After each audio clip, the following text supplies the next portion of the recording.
Okay. As part of the greetings and welcome, I want to say a special word of welcome to the Francophone members, including some who will be speaking in the course of this forum. We did set out to have a bilingual experience, and actually budgeted for that as we were carrying through. We tracked registrations to discern working language and preferences, and we found that all of the Francophone people who registered signified that they had English and French as working languages. So we have decided that we would be best to apply our resources to supporting the participation, particularly of students and youth, whom we will welcome here. But we wanted to acknowledge that we were not, in carrying on a program in English, we were not forgetting about the bilingual nature. And as Marlene Casias has pointed out, many of us are in a position of not being able to fully comprehend the knowledge and the experience that is shared in Indigenous languages. So that's part of the program for sharing a future as well. I'd now like to call on my co-chair, Fred Ween, to introduce our next speaker.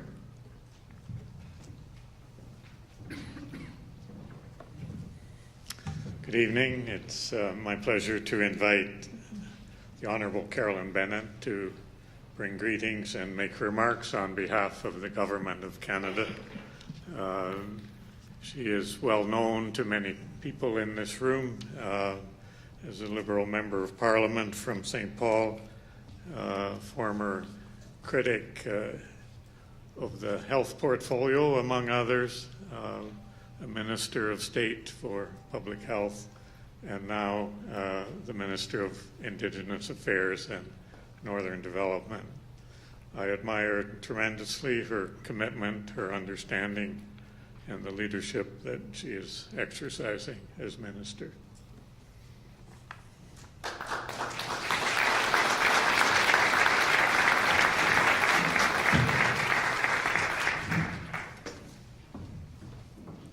Well, thank you all so much. This is so exciting, actually. This day has finally arrived. And so thank you, merci, miigwech, kulinomik, nakamik, merci, masicho.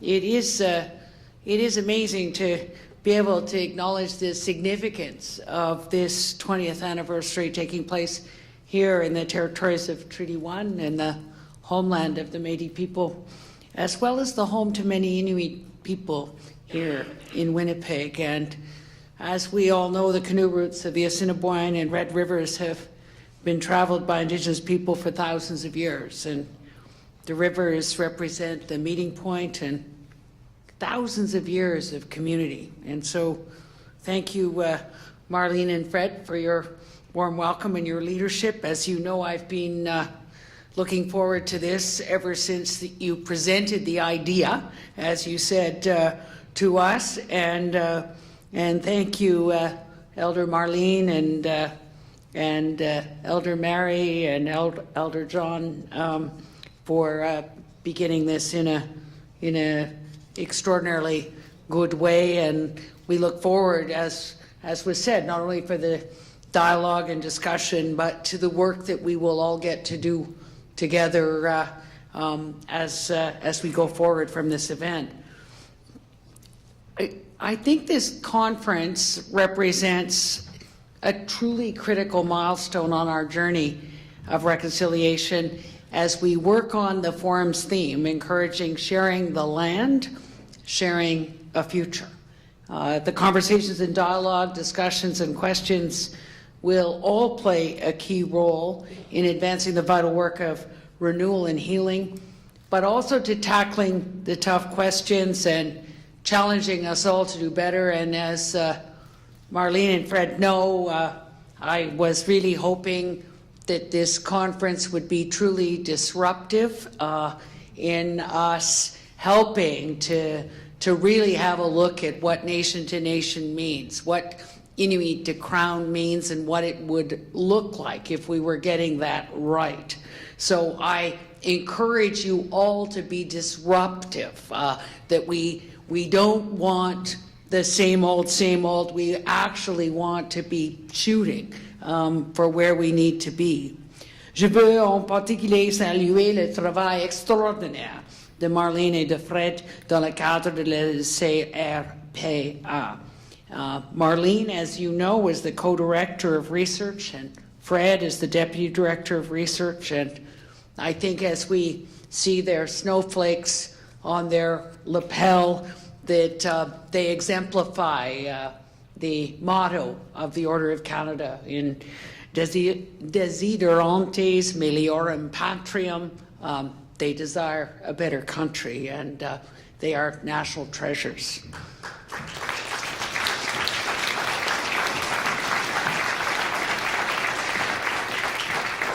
Your ongoing efforts, paid and unpaid, as you explained, to further Indigenous rights have been shining an important light on these issues over the past 20 years and long before that.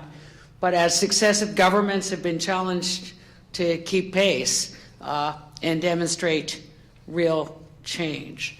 We also, I think all of us today want to acknowledge the commissioners for the Royal Commission on Aboriginal Peoples, as well as the Truth and Reconciliation Commission, and for the Rcap, the co-chairs, René Dussault, George Erasmus, and Commissioners Paul Chartrand, Peter Mickelson, Viola Robinson, Mary Salette, and the late Bertha Wilson that you spoke so beautifully about. For the TRC, Commissioners Wilton Littlechild, Marie Wilson, and now Senator Murray Sinclair. Your reports were so credible because of the way that you listened to people and communities. As you know, you set a gold standard in true citizen engagement. And the reason people remind me that I need to dust off and read the report again wherever I go, they say it's because they listen to the people. And I think that, John, with your role in public participation, that I was very proud to meet your very proud granddaughter this afternoon as she explained the role that you had played in what then no commission has been able to do less, from Roy Romano to TRC, that commissions know that you have to get out and listen to people if you're going to get this right. Il y a 20 ans, le rapport de la CRPA était le premier de son genre. As the report came out, critics and ministers alike had the common refrain, Rcap had it right. For the first time, Canadians heard clearly and in depth about the history of the relationship between Canada and Indigenous peoples. For example, Canadians heard, quote, after some 500 years of a relationship that has swung from partnership to domination, from mutual respect and cooperation to paternalism and attempted assimilation, Canada must now work out fair and lasting terms of coexistence with Aboriginal people. As commissioners, you provided a different version of Canadian history than the one taught in schools. From the Royal Proclamation of 1763 onward, a history of broken treaty promises, of the Indian Act, the policies of assimilation, of the suppression, even criminalization of Indigenous culture, and the horror of residential schools. The report was scathing. Your central conclusion was that the main policy direction pursued for more than 150 years, first by colonial and then by Canadian governments, has been wrong. And it was bold. At a time when bold words were needed, you stated that the concepts such as terra nullius and the doctrine of discovery are factually legally and morally wrong. The report spoke truth to power. It has been said that once you know the truth, you can't unknow the truth. The Canadian embarrassment at our country's history created a growing desire for change. Le rapport était également le premier à examiner les fondations de la guérison et la volonté d'entretenir une relation plus juste et honorable. The Commission's co-chair, George Erasmus, saw the Commission as a beacon of hope for our collective peoples when he said, "What an enterprise with which to enter the new millennium. What a wasteful burden to be able to leave behind, and what possibilities of peace and harmony await if, together, we get to work now to realize this new national dream." My colleague at the time, the Honourable Jane Stewart, responded to Rcap with the Gathering Strength Action Plan and the Statement of Reconciliation. When I read the Statement of Reconciliation, I find it eerily familiar. For example, it states, "Reconciliation is an ongoing process. In renewing our partnership, we must ensure that the mistakes which marked our past relationships are not repeated." It seems like we're still saying the same thing. The Gathering Strength Action Plan had 4 objectives to support the renewal. First, to renew the Crown Indigenous partnership and engage all possible partners so that the relationship will be a catalyst to better the lives of Aboriginal people in Canada. Second, to strengthen Aboriginal governance so that communities have the tools to guide their own destiny and to exercise their inherent right of self-government. Third, to design a new fiscal relationship that provides a stable flow of funds in support of transparent and accountable community development. And fourth, to sustain the growth of strong, healthy Aboriginal communities fueled by economic development and supported by a solid basic infrastructure of institutions and services. Beyond these objectives, Minister Stewart also outlined that Crown's commitment to this partnership was to work out solutions together beforehand instead of picking up the pieces after the fact, a commitment to negotiate rather than litigate, a commitment to communication, a commitment to meaningful consultation, and a commitment to prompt action to address concerns before positions get too polarized to move. In conclusion, she quoted the simple and profound statement of Chief Justice in the Delcamook case, "Let's face it, we're all here to stay." So I'm here to say, let's face it, 20 years from now, things better be different. As Willie Littlechild said in the first meeting with the Prime Minister last December, what we need is reconciliation. So I hope by your silver 25th anniversary that I am committed that we will be well on the way to sharing the land and sharing a future. As a new member of Parliament, Rcap exposed me in the Gathering Strength event to understand my total ignorance of this shameful history of our country. I remember the Gathering Strength event at the Native Canadian Centre in Toronto. I remember the smudge ceremony. I'd never seen one before or knew what it was. I remember thinking, how long is this going to take? I remember thinking, well, I was just mortified and embarrassed that I knew so little about it. I was 47 years old and a very good student, and I knew nothing. And so today, we have an opportunity to look back over the past 20 years, take stock of our progress towards this new national dream. The Rcap commissioners were clear, writing, "There can be no peace or harmony unless there is justice."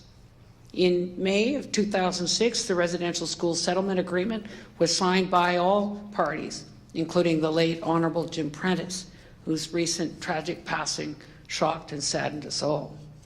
URSA became the largest class action lawsuit in Canadian history. This led to the 2008 apology by former Prime Minister Stephen Harper for a moral policy, the forcibly removal of children from their homes and into residential schools, a policy that has left a painful legacy and untold consequences in its wake. URSA also brought us the Truth and Reconciliation Commission and the roadmap for reconciliation that is laid out in their calls to action.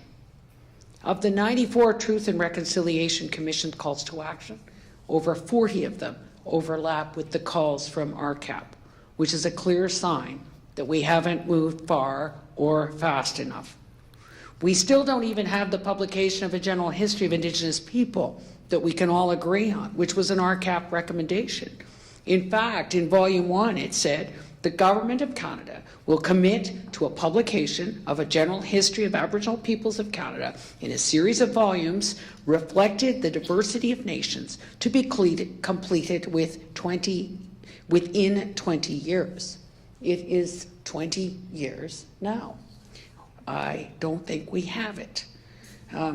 As Rcap said, as we delved deeper, we came to appreciate the Commission's unique opportunity to approach the relationship between Canada and First Peoples in a new way, holistically. We realized that the usual strategy, tackling the problems one at a time, independently, is tantamount to putting a Band-Aid on a broken leg instead of propose a comprehensive agenda for change. So here we are, 20 years later, and we're not even close to being done. There's been some visible, concrete change, but way too slowly. And it's always been clear that not acting is disrespecting all of the people who spoke with the commissioners. Cynicism, passivity, despair are the right results of nothing changing. We must look back and acknowledge our failures, but we are also given the responsibility and the opportunity to look ahead. One of the things that inspires me every day is Christy Belcour's beautiful stained glass window over the members' entrance, which commemorates the 2008 apology. It is with the beautiful Ojibwe word, Ginigani Mananing, which is about looking forward. It means that we are, and as it said in the Commission, we are thinking 7 generations out, and we're dealing with 7 generations back. But we need to look forward in this next 7 generations by listening to the youth, as well as listening to wise women and elders. This Friday will be that's tomorrow, will be 1 year since my swearing-in ceremony. I'm proud to say that some important steps have been taken, and I thank Claudette Commanda for making sure there was sage in my boots that day. Dans ma lettre de mandat, le Premier ministre indiquait qu'aucune relation n'est pas plus importante pour lui et pour le Canada que celle qu'il entretient avec les peuples autochtones, et je suis tout à fait d'accord avec lui.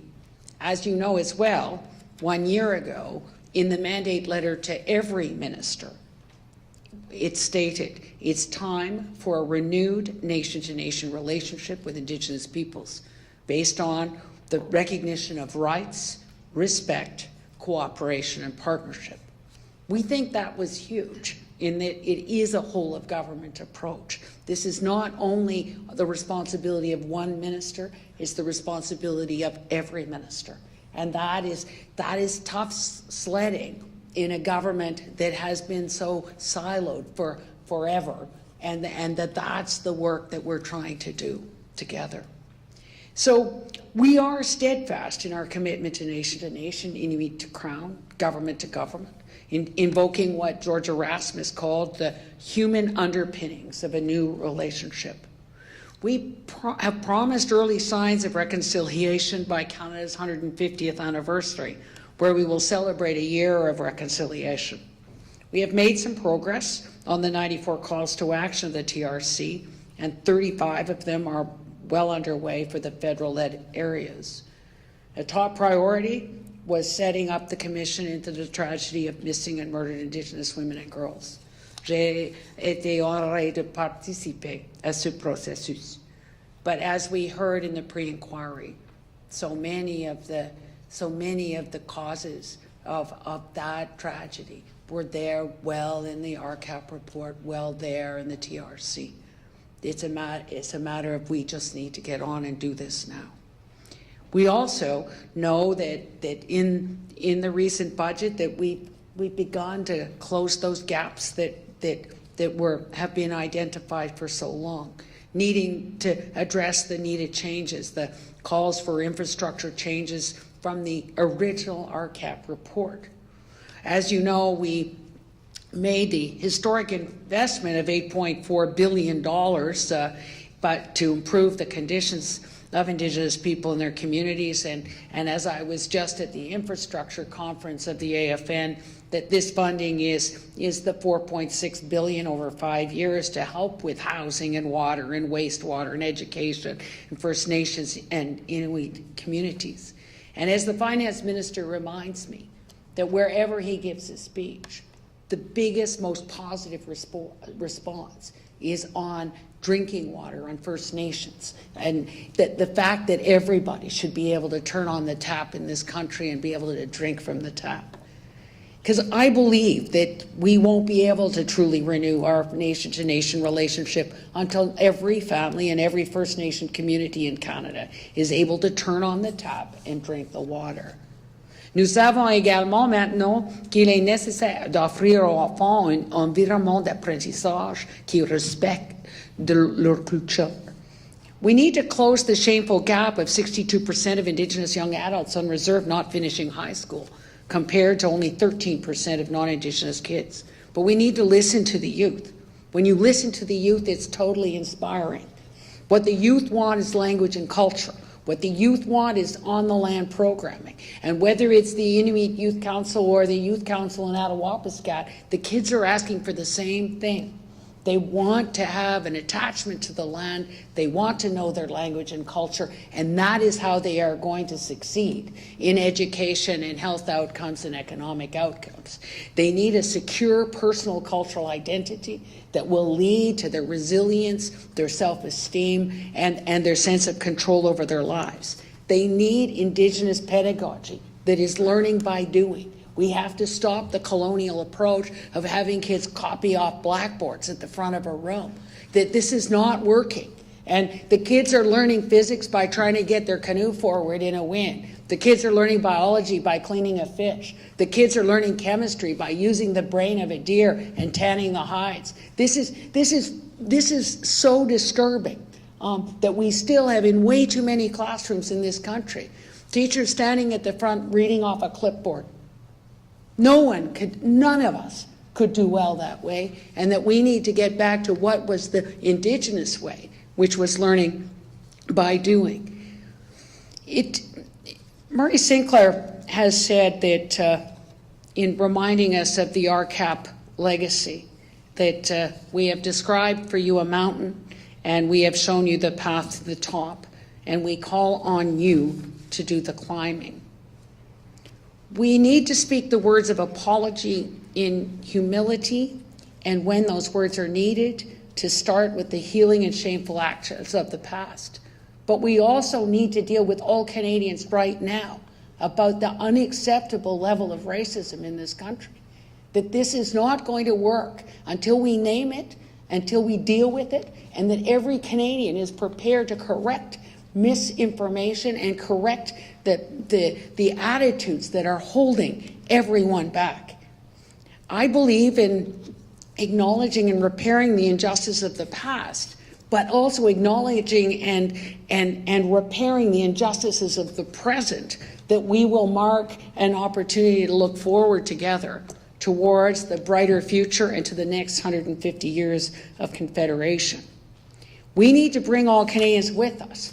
And this conference is a very important tool to help with that goal.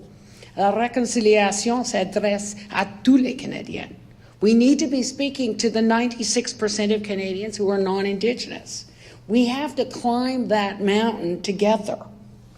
It is going to be really important for us to recognize some of the successes. I think that with the Rcap push to, and hearing from the universities today, indigenizing universities is not going to be easy, but we're seeing it. We're seeing it happen, and universities here in this city are really leading the way in terms of Indigenous knowledge and Indigenous ways of knowing. We've got the commitment of all provinces and territories to actually change their curriculum. And as the elder said, we not only have APTN, but we actually have mainstream media actually beginning to take note of these stories that are of injustice, but also these stories of success. I hope that again, in this fortunate position that I have as minister and as member of parliament, that every Canadian should have the advantage I have of new friends who are First Nations, Inuit, and Métis. You shouldn't have to be a member of parliament and to have this amazing window on what was this amazing culture and language before the settlers arrived, and to have those friends correct you as you go forward. That's what friends do. It is so important that as you look to the subjects that have been chosen, the 6 themes of nation to nation, closing the gap, youth engagement, citizen engagement, powerful communities and healthy communities, and moving to action, that we will read the papers and we will learn from the thoughtful ideas and important work.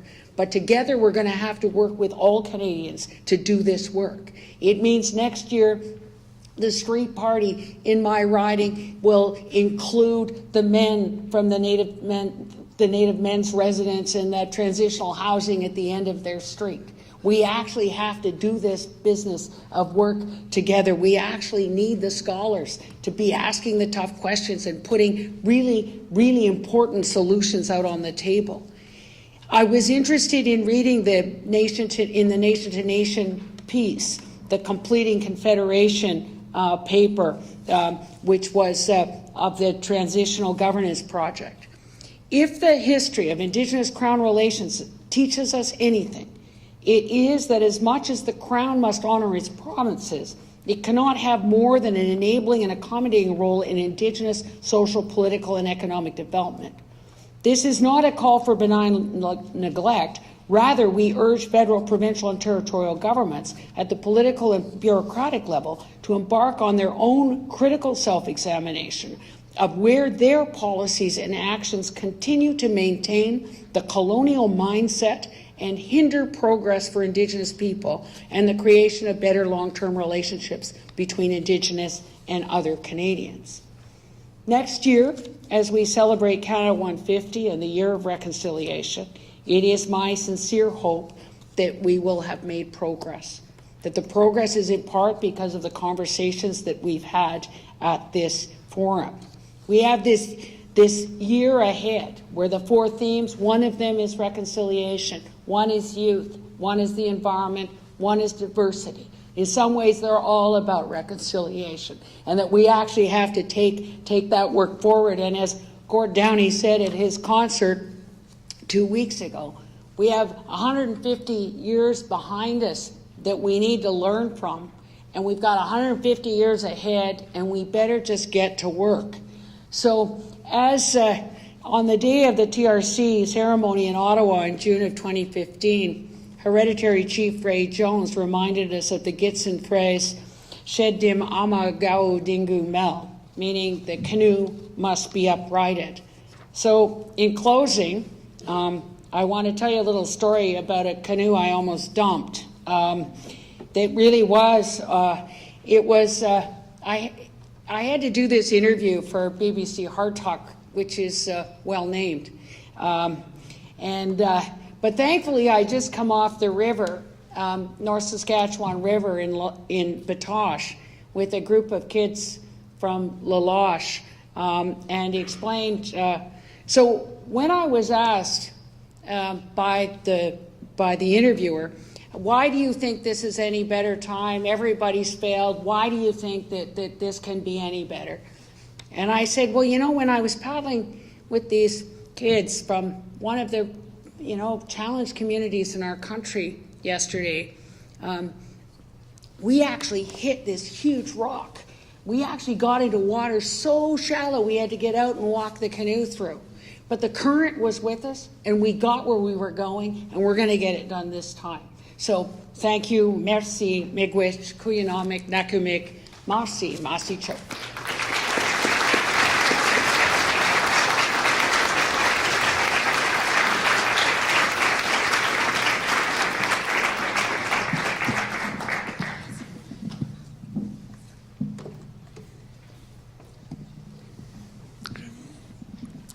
Thank you, Minister Bennett, for your insightful comments. They betray your interest in the issues, your willingness to speak frankly about them, and your commitment to changing the situation.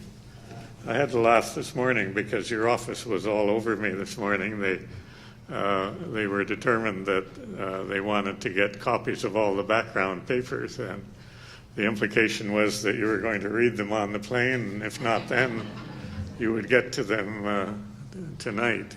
But we're so pleased that you're here, not only tonight, but as I understand it, tomorrow as well, sitting in on the plenary and breakout sessions, and then taking part in the honoring ceremony and in a fireside chat with Rai Moran at the conclusion of the evening. So thank you very much.